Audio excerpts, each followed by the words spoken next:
জানে না আমার স্ট্যাটিস্টিক্স। আমি মিস ক্যালকাটা 1976।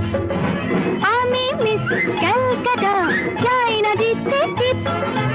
এখনো তো কেউ জানে না আমার স্ট্যাটিস্টিক্স। আমি মিস ক্যালকাটা 1976।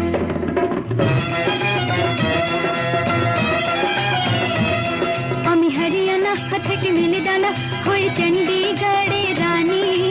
উড়ে এসে জুড়ে বসে খেতে বড় ভালোবাসি বাংলাদেশের পানি। হরিয়ানা থেকে মিলিদানা হয়ে চণ্ডীগড়ে রানী। উড়ে এসে জুড়ে বসে খেতে বড় ভালোবাসি বাংলাদেশের